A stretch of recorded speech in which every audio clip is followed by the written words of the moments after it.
special beginning of In Conversation with Children's Ground. I'd like to recognise the traditional custodians of these beautiful lands where I am sitting, the Wurundjeri people of the Kulin Nation, and also the Bunurong people of the Kulin Nation, the ancestors, past and present, the emerging leaders, and the spirits and the ancestors that continue to walk and live with us and guide us every day. I'd like to recognise all First Nations people who have joined us this evening, and I particularly want to thank our incredible panel tonight.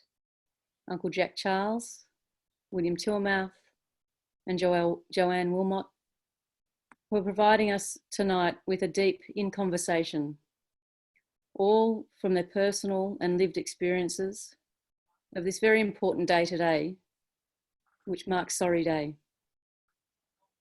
Over the next week, Children's Ground will be in conversation for the anniversary of the referendum tomorrow with Gary Foley and Joe Wilmot and William, and we'll also be having In Conversations with local community members and leaders from the Northern Territory next week, for Mabo Day and for Reconciliation Day, and also a reflection from on the ground from young people.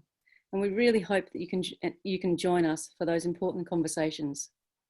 This is an opportunity to listen and to learn for those of us who are non-First Nations people, to hear from the deep experience, vision, and passion of our First Nations leaders and heroes. So today marks the anniversary of the Bringing Them Home report, the hallmark report on the removal of children, the stealing of children, and the policies of attempted genocide in the history of our nation. We're joined by three incredible people: William Tilmouth, who's a chairperson of Children's Ground and co-founder, who spent his life and dedicated his life in leadership from the grassroots and dedicated to amplifying the voices and the self-determination of community. He's a respected leader, and he's led organisations and sat on a number of government panels in relation to furthering the rights and interest and justice of First Nations people.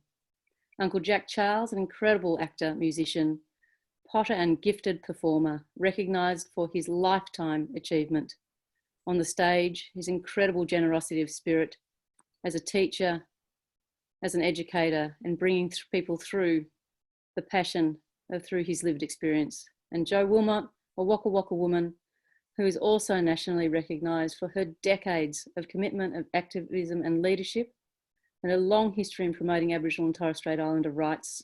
She's a cultural consultant, and she's worked for many years with state, Commonwealth, and Aboriginal and non-government organisations. So tonight they will share with us their personal and political and lived experience and history.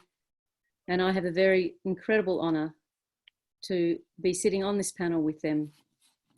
So I'm going to open the discussion. We'll be talking for about 30 minutes with each of our panellists. There'll be an opportunity for you to ask questions. And as those questions are asked, they'll be collated. And after 30 minutes, we'll have about a 15-minute Q&A. We'll be able to answer some of your questions and present these to the panellists. And then we'll have a close of about 10 minutes where we can listen to people and to our important speakers tonight. So firstly, I would like to welcome William Tilmouth and ask him on this important day of Sorry Day, what it means to you personally as you reflect on this for your own history and for the future of this nation. Thank you, Jane, and it's a pleasure to be with the panellists tonight. I find it a great honour. I'd also like to pay homage to my people here, the Arrernte people, and the land that we're on now today, and Barndoa. And I'd like to be bold and start off with a statement that was made by Paul Hasluck, who was at the time the Federal Minister for Territories 1953. And he stated that assimilation means, in practical terms, that in the course of time, it is expected that all persons of Aboriginal blood or mixed blood in Australia will live like other white Australians do. And that was the assimilation policy in 1953. In 1953, that was the year that I was born. In 1957, I was taken away from my family in Alice Springs. I was then taken to Darwin. Three of us, the fair-skinned ones, were sent south because it was believed that they would assimilate a lot quicker than what we would. And we were sent to Croker Island, which was nothing but an assimilation school. We lost our language, we lost our culture, we lost our family, we lost our country, and we lost our identity. We were just there to educate and be educated in English, and that's the way it happened. In 1967, the year of the referendum, we were sent from Croker Island and to live in Darwin for two reasons. One, high school. There were no high schools on Croker Island, it was all primary. And secondly, we weren't considered to be Aboriginal. We were considered to be half caste, and the land that we lived on and we called home for the past 10 years was once again denied us. And we were then shipped off to Darwin and expected to live in modern society. At the age of 14, I was then asked to leave, and I ended up very much in the reformatory, and then from there through the penal system, and ultimately ended up in South Australia on parole for 2 years. And that's where I met, I think, Joe. I met you then. And yeah, I travelled that road. It was an unnecessary road. It was a road that was designed for me, not by me. People spoke for me. People thought they knew what was best for me. And ultimately, at the end of the day, it was just traumatic. A lot of kids who grew up with us have not made it even this far. You know, and that's sad. And that's my story in a nutshell, but it's a reflection on my past. And I'm here today because if I can lend a voice to the people who don't have a voice, people who are voiceless and live on the margins of society, will never be heard. I hope that I can be of assistance to them, because there's too many of us that don't have that position or prominence or power in society. Thank you. Words. Joe, can I invite you to reflect?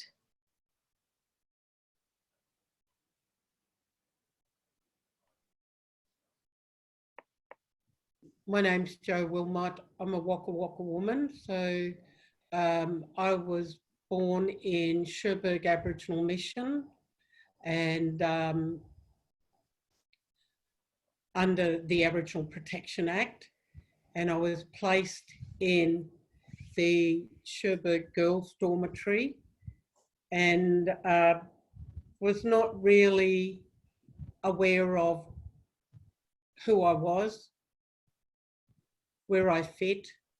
I was placed with a whole lot of other children who were told that we were not loved, we were not connected, no one wanted us, and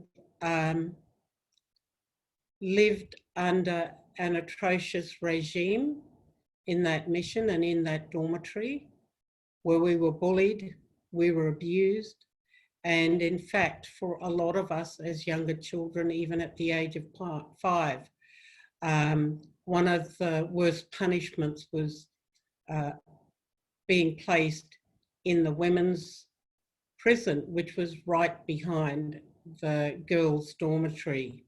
And we were locked in overnight, screaming for our parents and being constantly told that no one wanted us and we were just wasting our breath. We were punished by being made to stand on one foot. We were told we didn't have any relatives. I had no idea that there were mothers and fathers. It was mothers and fathers were just a term that everybody cried, who obviously had some experience with their mothers and fathers that the rest of us used as part of our crying out for help and wanting to be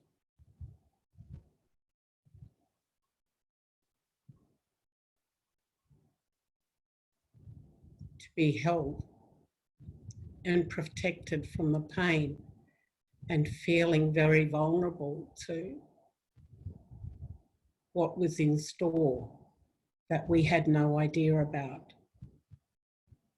However, we lived through that, and that experience has certainly made me feel determined that I wasn't going to let that control my life for the rest of my life. But it has come at a huge cost in regards to ultimately my reconnecting with my parents and the pain,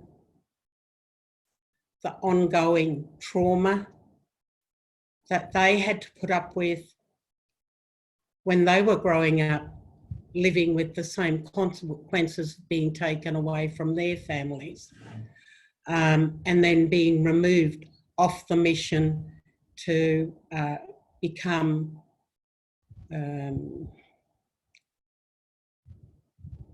domestics on pastoral properties, raising other people's children, and also being taken to other missions and reserves if they didn't follow the government policies of the day. So for me, growing up, I had no idea, no identity. And it wasn't until I was about 10 that I realised that older girls in the mission, in the dormitory, had told me I actually had a brother. And I had no idea what a brother was.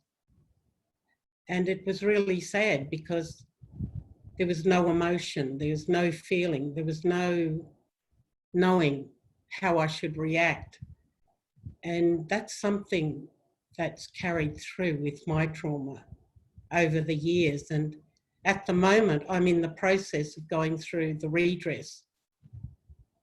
And that's even more devastatingly humiliating and diminishing of my experiences, my trauma, and being re-traumatized in a process that promised to address aspects of what it is that we've been traumatized with.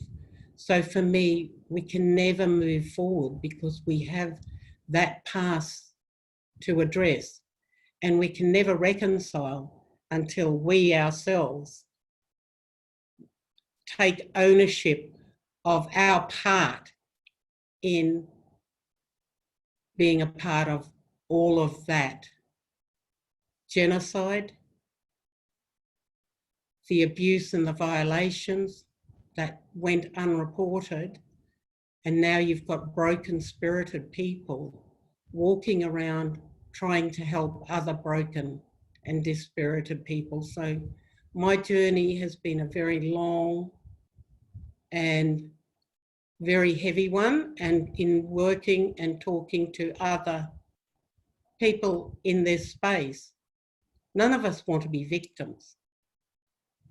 But ultimately the system ensures and creates a process whereby you become victimised by trying to hold on to some dignity in your life around having compassion and love for your fellow brothers and sisters who've been through the same things.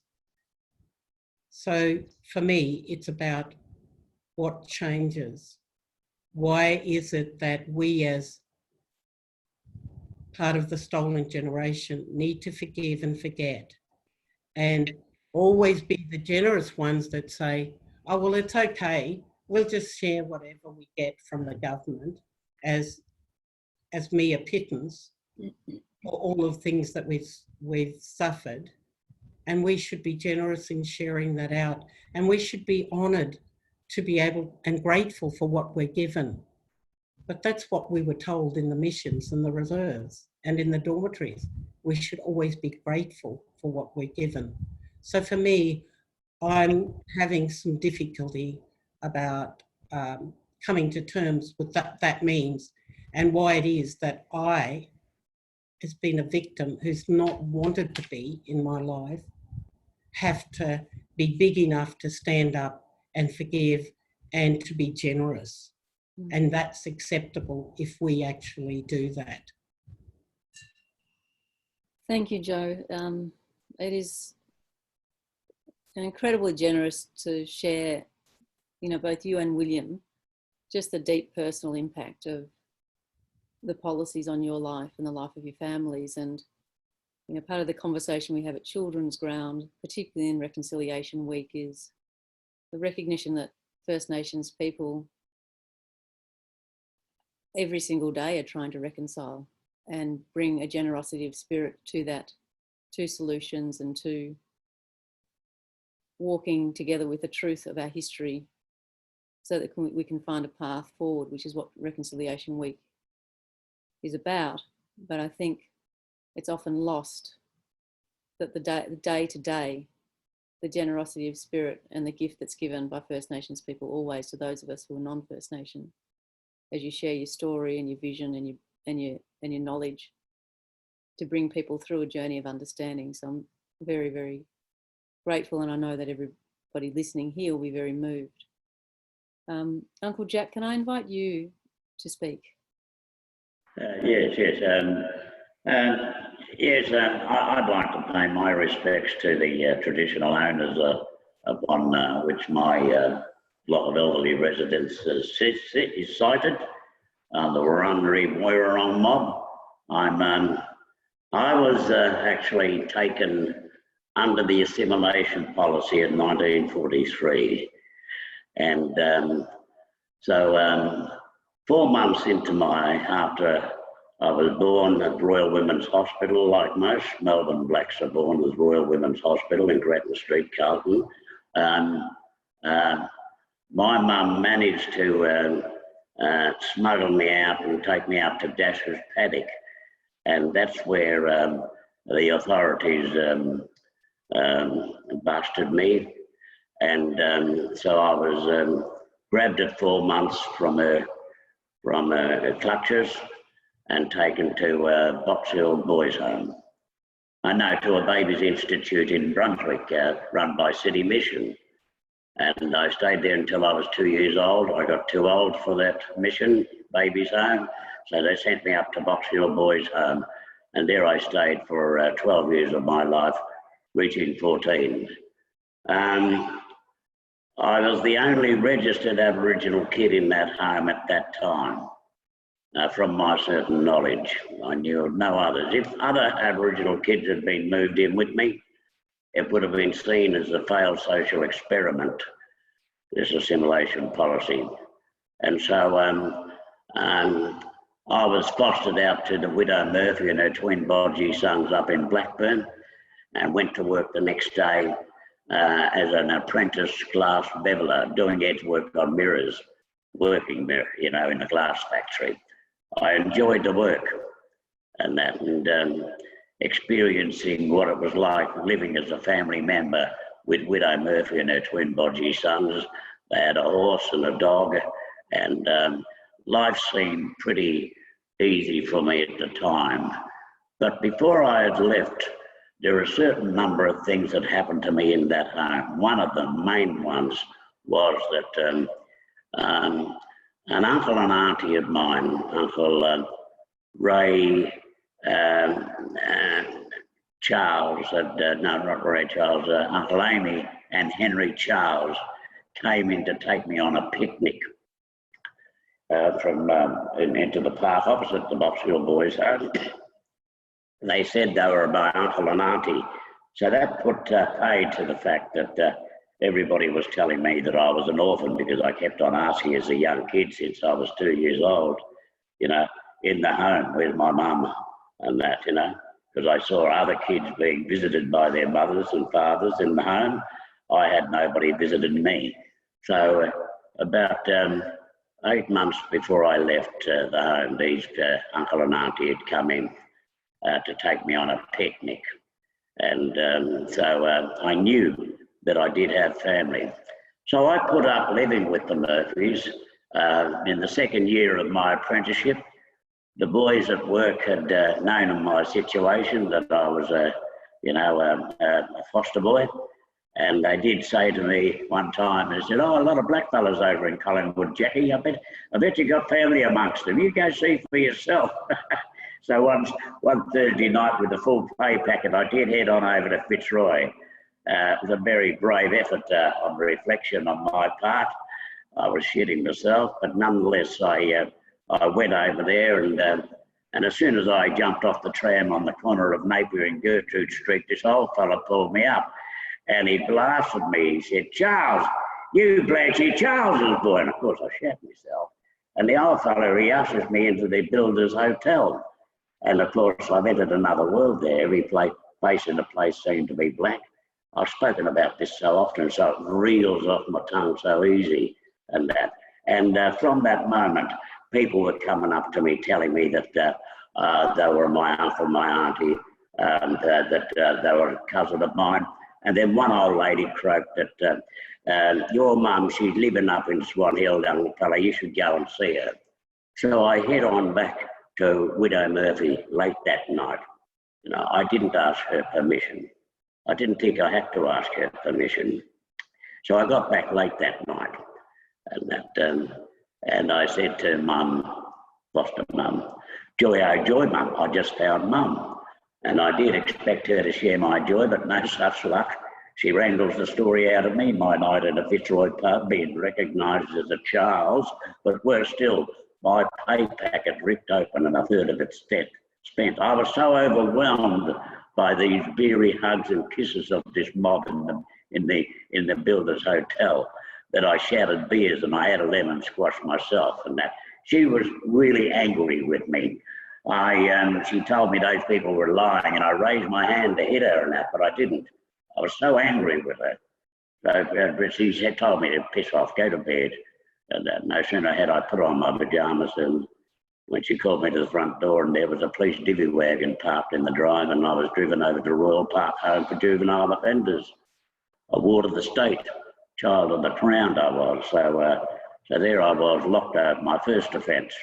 And that. Actually, in those days, the moment you were taken, you got a criminal record, okay? It was to the benefit of Uncle Larry Walsh recently, last year, that got many of our baby childhood criminal records expunged. So there is a chance to have certain criminal records expunged. If they've expunged our childhood criminal records, they can expunge certain criminal records within the adult criminal records within the space of 3, 5 and 10 years. So I've had to live, you know, discover for myself who my family was, coming into Collingwood, Fitzroy, and again as a young adult, it's been difficult. It's been difficult, this journey of discovering who I was and etc. But nonetheless, I've found myself now. Once I did, I left that boys' home, the Parkville. My boss bailed me out, and I got back to work to finish off my apprenticeship as a glass beveller. But as soon as I had finished off my glass bevelling apprenticeship, I took the punt, and I remembered those people saying Mum's up in Swan Hill. So I said to my boss, I'm going up to Swan Hill to check on Mum. So I wrote her from down Melbourne. I wrote to the police up in Swan Hill and asking if they knew my mum. And so word came back that the sergeant knew of my mum, and I told him I was coming up there during the Christmas break to check her out. be playing the prodigal son. And so it was the beginning of discovering of my Aboriginal roots, meeting up with Mum, and then people coming in from uncles and aunties coming in from Willmot to meet the prodigal son. And so it was a journey that I remember full well. I had a lot of,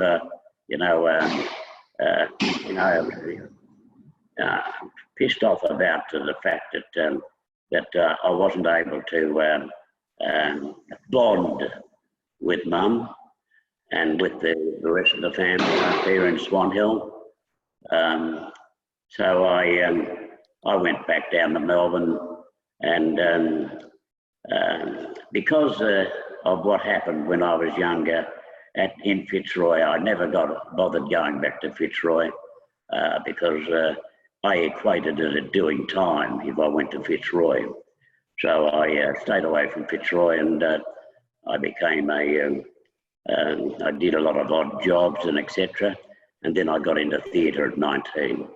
So from that moment, ever since I've been 19, I've been stuck with theatre, and that's been a big distraction from discovering more about myself, my family connections. And it wasn't until Bastardy in 2008 came on the scene at the Melbourne International Film Festival that I realised that there was more to my life. It was great to have done 8 years, showcasing my life through this documentary. It took 8 years to make, Bastardy, the doco. But immediately after that, Ilbittery Theatre got on to me and said, we'd like to do Bastardy, the stage show. And so I said, all right, I'd like to do that. I'm comfortable doing the stage, working on the stage. So we researched my life in order to do Jack Charles versus the Crown. And that led me on to a wonderful discovering of my connection to all the people up there in Corranderk at Hillsville, William Barak and Johnny Charles, my great-great-grandfather, who was up there, and learning a little bit more about my family connections, my family ties, and that.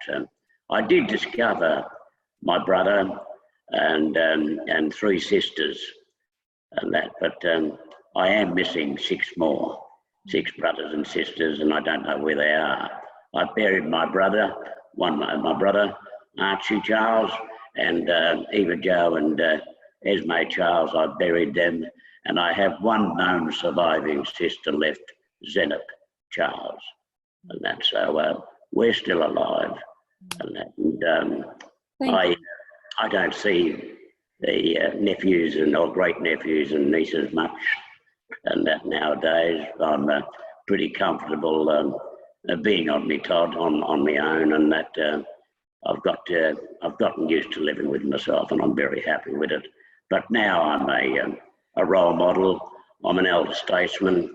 I'm a pain in the side of the arse of many people, and that, the point is I have to be a man of the people. Going into prisons, adult prisons, I love nothing better than going into adult prisons and that, and talking with the fellows and being the role model. You have to be beyond reproach. I am now beyond reproach now, and but I do have that passion to work with Uncle Archie Roach to further make more positive inroads into our youth detention centres. We want to be regular visitors, elders. We believe should be on a roster basis going into our youth detention centres to here. We've only got 2. There's a new one being built right now, I think, and that. But that's where I'm aiming my didgeridoo at, my nulla nullas to be a key player in our institutions. Uncle Jack, it's wonderful. Thank you, Uncle Jack. It is amazing, like knowing the 3 of you and the incredible lives that you've all had. the deep personal experiences, but your contribution and your leadership in all different fields, the incredible humour that the three of you have, and wit and beauty. And you reflected, I guess, on being an elder. And I know William doesn't necessarily see himself as an elder, but he's certainly a community leader. And one of the things we say at Children's Ground that I think people, non-Aboriginal people, don't necessarily reflect on is that elders become more and more important. Elders never retire. And the role and the voice and the leadership of elders is something that is sought by all generations. And William and Joe, I'm going to ask you to reflect on that, and, you know, listening to each other's histories, to maybe comment for just a few minutes while we invite people to ask some questions through the Q&A button. We'll go to questions in about 5 minutes. But William, did you have any reflections listening to Joe and Uncle Jack, and any thoughts around how you see your role now in the context of the history of the stolen generation and this being Sorry Day and the moment of saying sorry? Well, sadly, the stolen generation in Alice Springs does not exist, in the sense that we don't have a ownership or control of what happens. That was the money from the Royal Commission actually went to the medical services, and now they run the social and emotional well-being program that originally was meant for the stolen generation. And as a result, I will never seek support from anyone, and nor will I get counselling from anyone, because I believe I have the wherewithal now and the strength to work through this myself. It's a sad indictment on the way that our money was pilfered, and ultimately at the end of the day, I hear Uncle Jack talk about what's happening in Victoria. We are way behind that. We don't have what other states are having in terms of recourse to what their concerns and their fears and angers are. It's because we are powerless up here, and we've been rendered powerless because the powers to be are not in our hands, and we don't have that. But as a leader, yeah, I look behind and I don't see anyone following, so I'm just an empty can rattling in the wind half the time. So that's life. But you know, you tell your story, and hopefully that I can have my family and my grandchildren not go down the same road as I have. But I do want to be able to do what Uncle Jack does in prisons there. We don't have that privilege up here to be able to go in and tell those prisoners that every time, every hour, every minute that you spend in jail, you give to the government, you'll never get back. That's not yours anymore. And you might as well stop and think about that, because why donate your life to someone who really doesn't, you know, care about you anyway?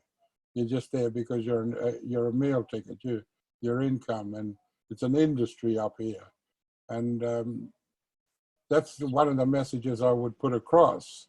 The other thing I would put across, and I talked earlier to Uncle Jack about prevention, is having ex-offenders become monitors of young people, walking a mile in their shoes, giving them the guidance on a day-to-day basis on where not to go and how not to get there, but where to go and how to get there is what I would like to see happen.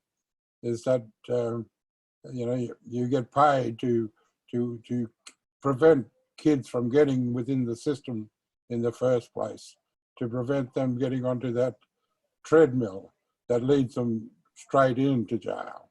I think is where I'd like to work, and having those ex-offenders as monitors and working with them to keep kids off the street and keep kids out of jail.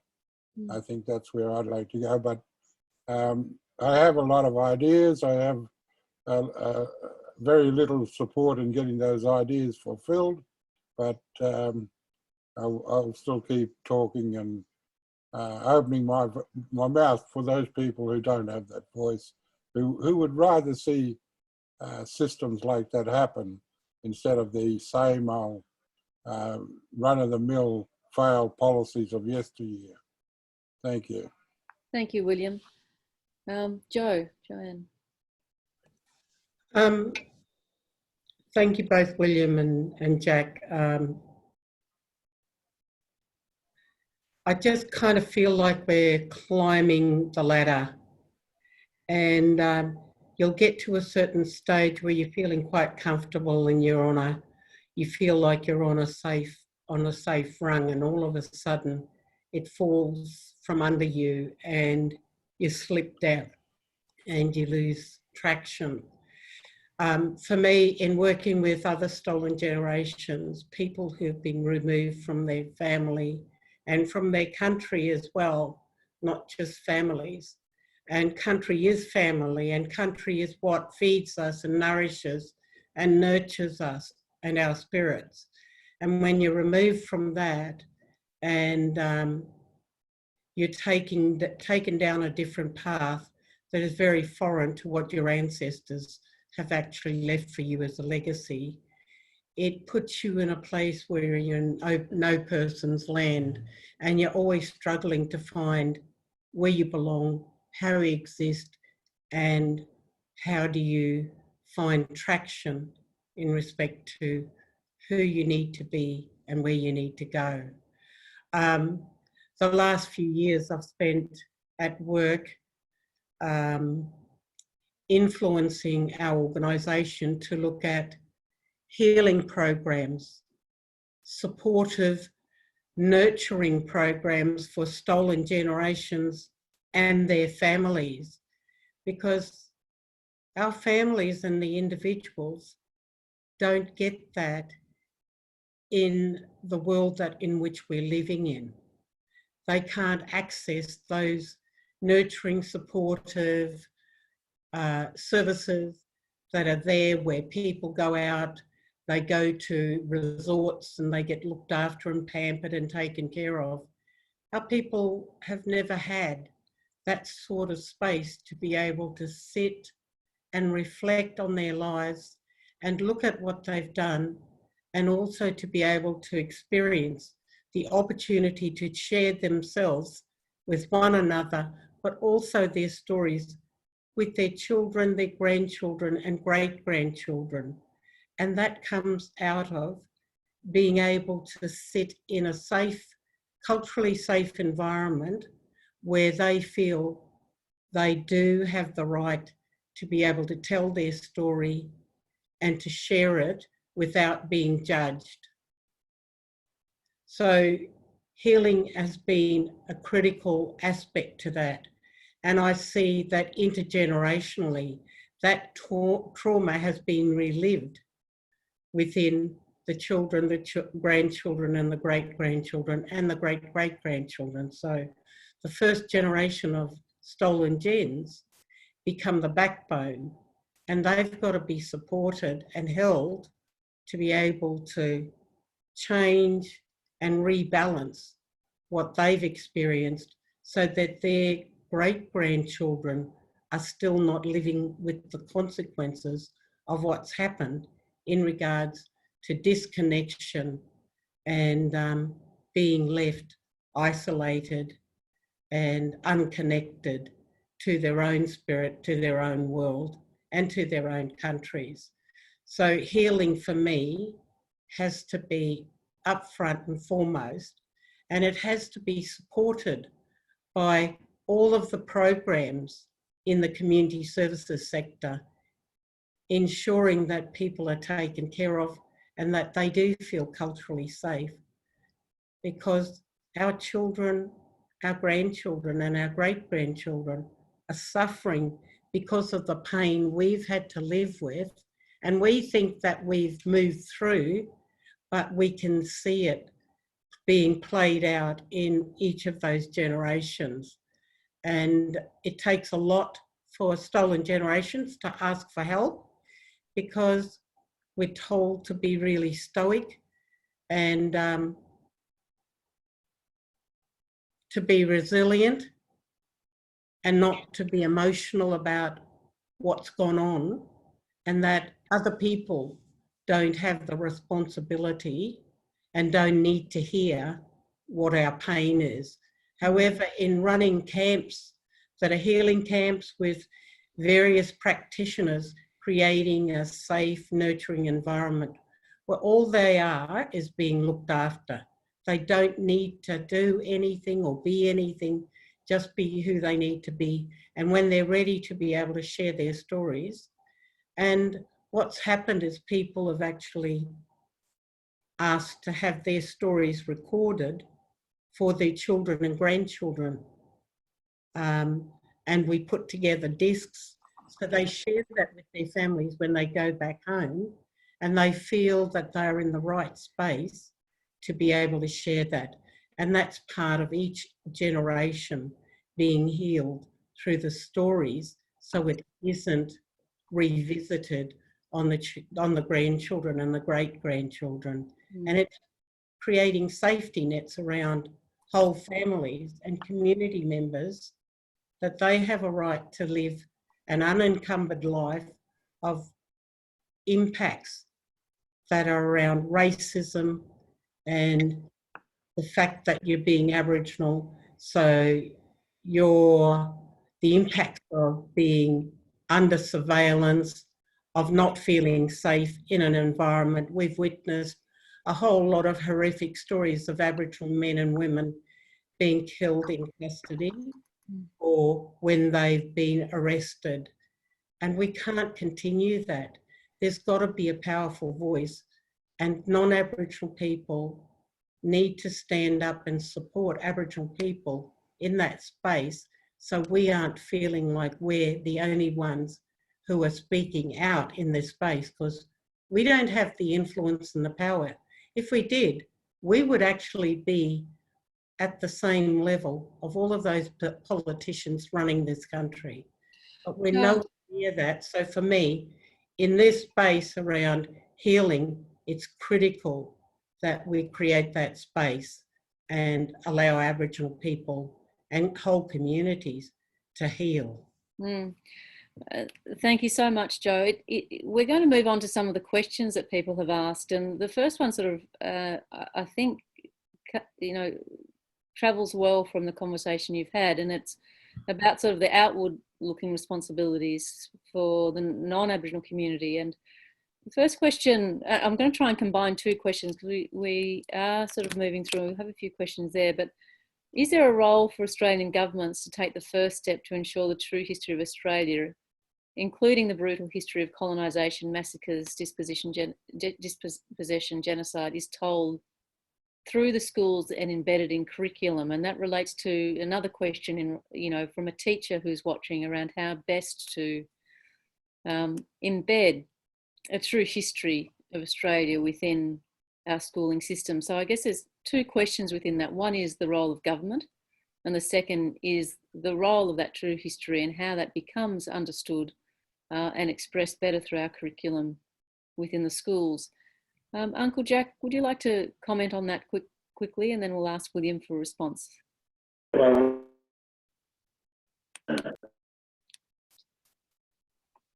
hold on, we haven't, Uncle. can you hear me? Yes, we can hear you now.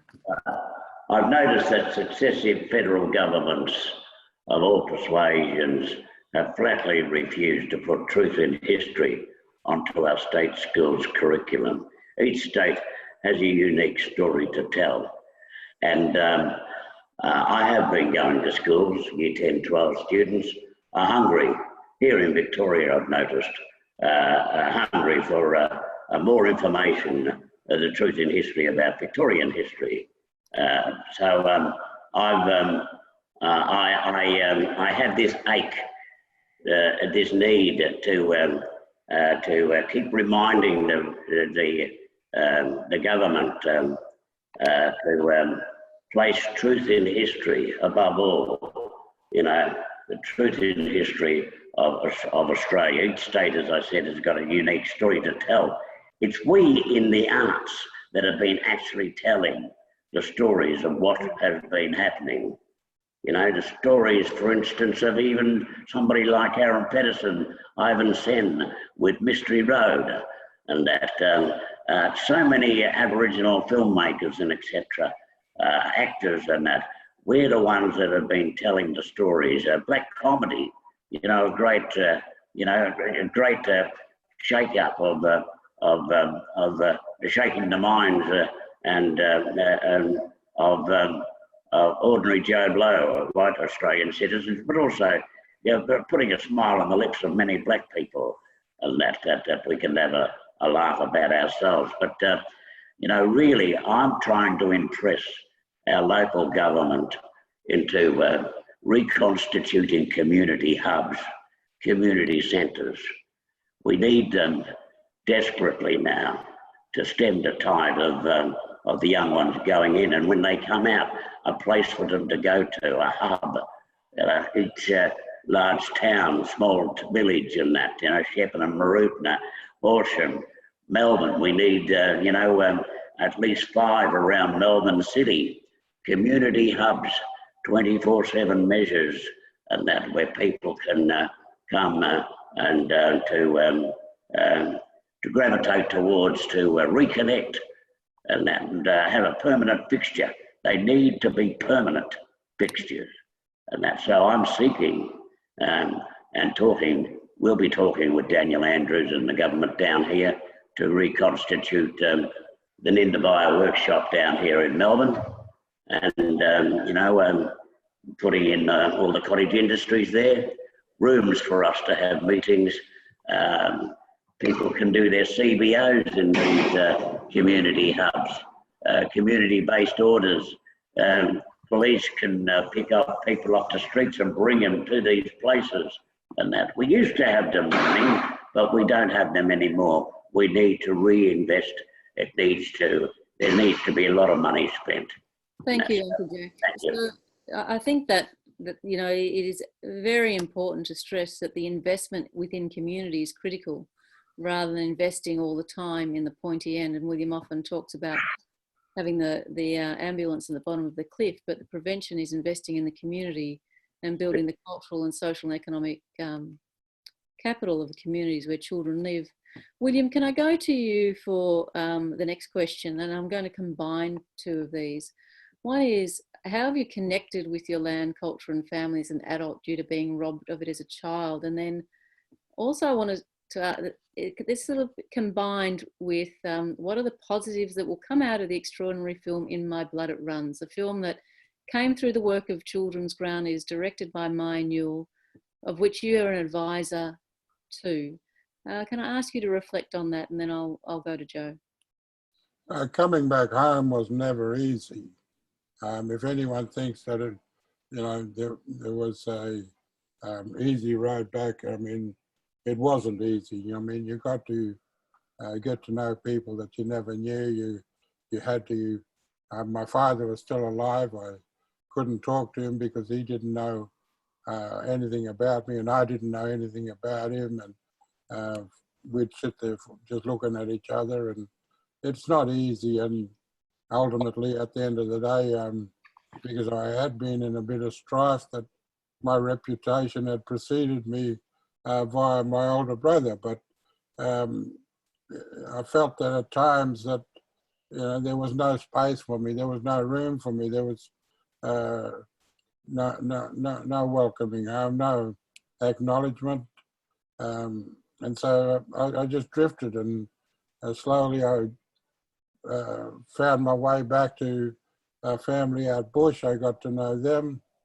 Ultimately, at the end of the day, my identity was satisfied via those people, and I feel a lot more comfortable now working, you know, in places like Children's Ground, which I'm inundated by family. I'm inundated by recognition. I don't speak the language fluently, but I speak enough of quite a few different languages to get me by. But I've got myself to a state of comfort, but it's all about, you know, like you can say that the ambulance at the bottom of the cliff is all about where the money goes. It's where the government puts all its money when people, you know, are struggling at the margins and people are sick and ultimately falling off the edge of the cliff. I mean, very little is spent on upstream. Very, very little is spent on prevention. Very, very little is spent on environmental health. Very little is spent on health economics. Those things are ignored. It's the medical health that takes the prominence and does the least. I mean, they just supply a service that's different to mainstream services, but more or less one and the same. And, you know, the hospital could have an outreach hub and spokes model, and it would just do the same as what the medical services are doing.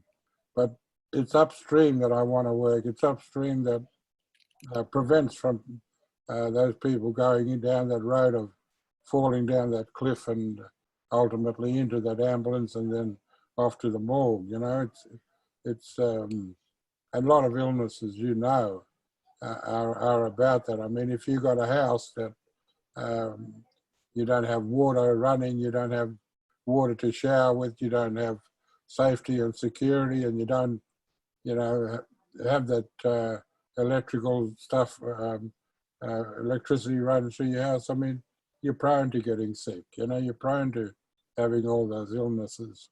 And it's that place there that you need to work on before you can start preventing a lot of the illnesses like trachoma and heart disease and rheumatic fever and, you know, skin diseases like scabies and that sort of stuff.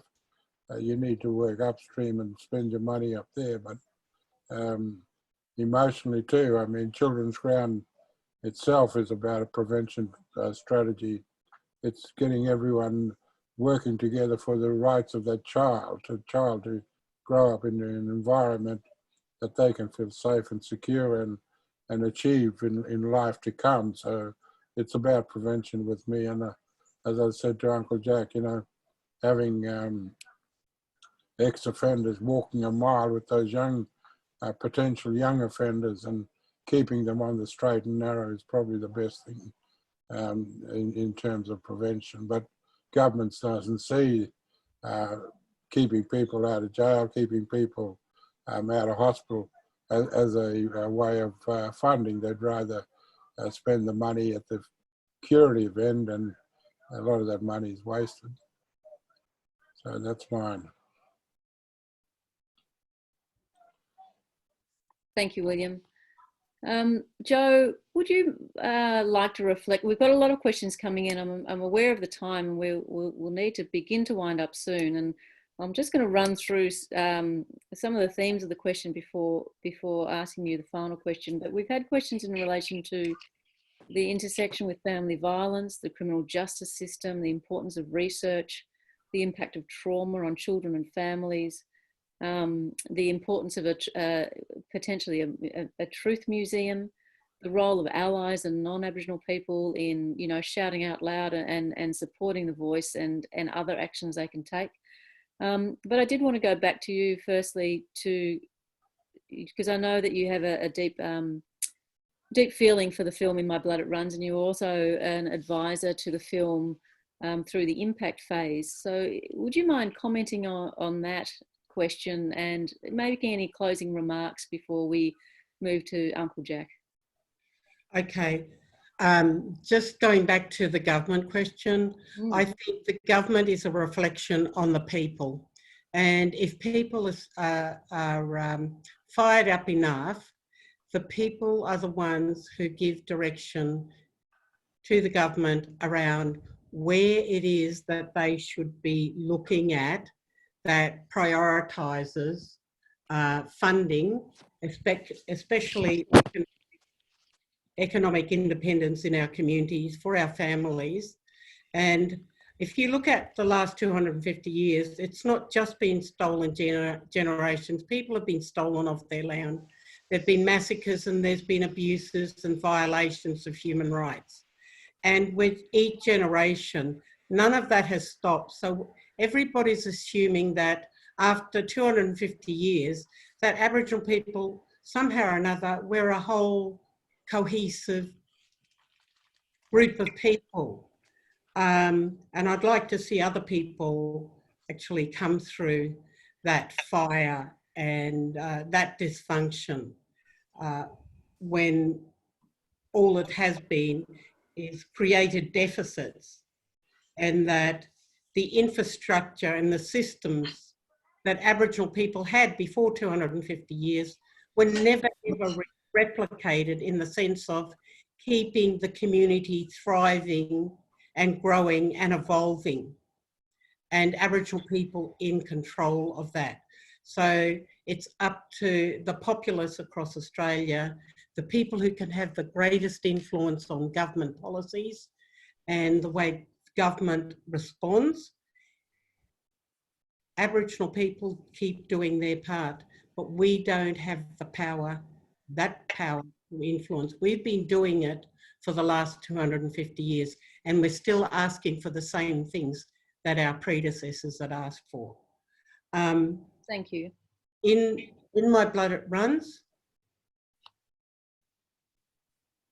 just gives you a small insight into the world of what's happening in 2020, 2018, 2017.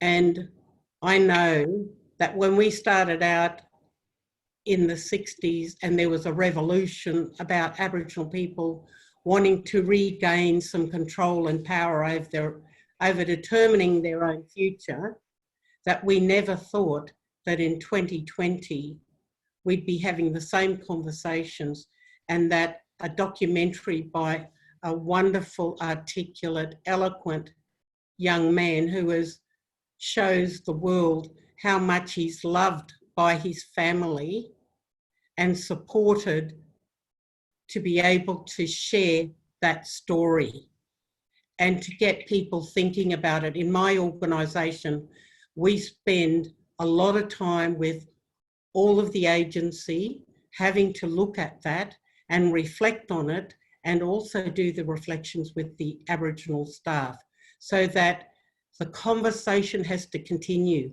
But at the end of the conversation, we want to know what you are going to do, because we don't have the power and influence that you do to challenge and change your governments.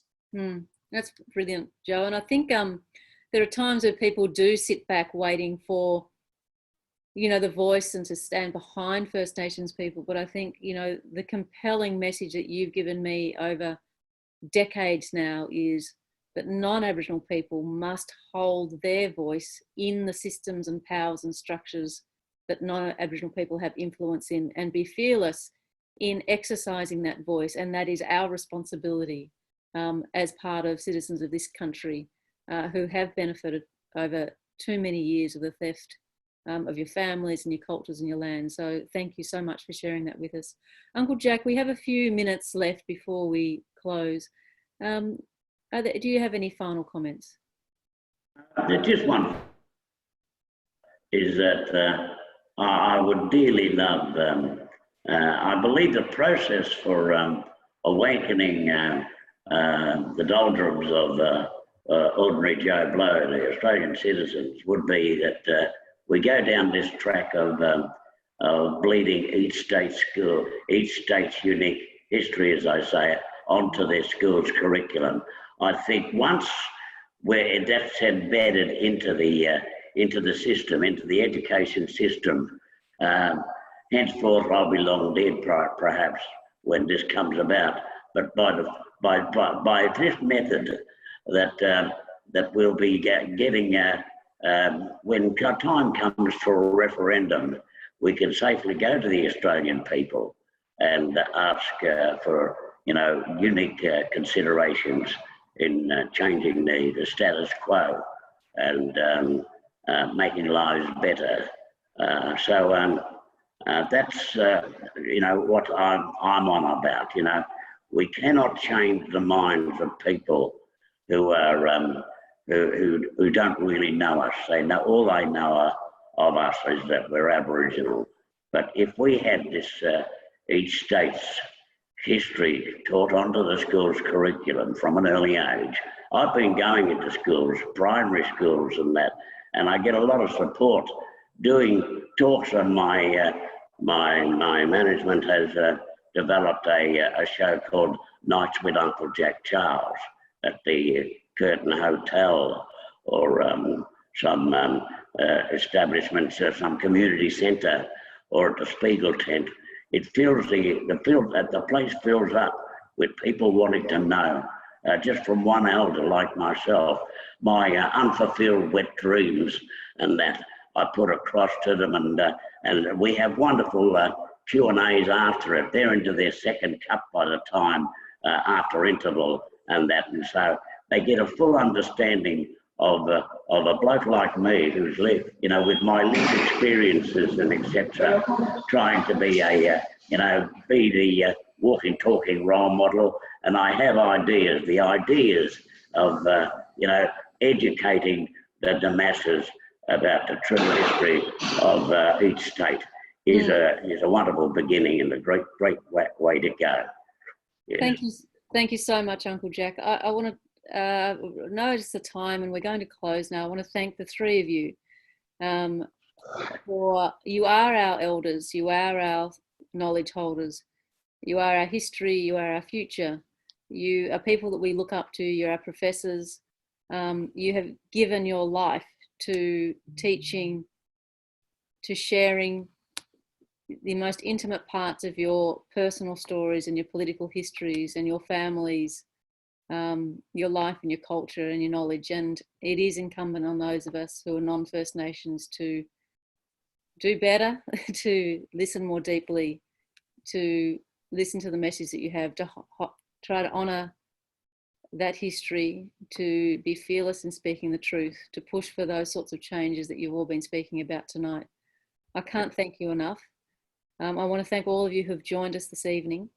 This is the beginning of In Conversation. This is something that we would like to see continue and plan to see continue on a monthly basis after Reconciliation Week. But this week, tomorrow, we continue the in-depth conversation. Please join Joe Wilmot and William Tilmouth, who will be joined tomorrow by Gary Foley to discuss the anniversary of the 1967 referendum. It'll be a powerful, engaging and challenging conversation, which we hope you all join. And please look on our website for our sessions next week. We will be taking the questions from tonight. Please stay engaged. We will try and answer those offline in different ways. And for those of you who want to stay involved in this conversation and build a national conversation of truth and reconciliation and a shared future for this nation, we really, really invite you to get actively involved. We need the support of everybody. I'm very, very proud to have been here tonight as a CEO of Children's Ground, and thank you all again for this evening. One more thing, Jan. Yes, Uncle Jack, please have the last word. Usual this into our prisons and youth detention centres. I'm sure the mob inside would love to hear us three elders unleashed. I think they would love it, and we've certainly recorded this, and we certainly do hope to continue the conversation of these important voices. Joe and William, do you have any final comments? Right, thanks.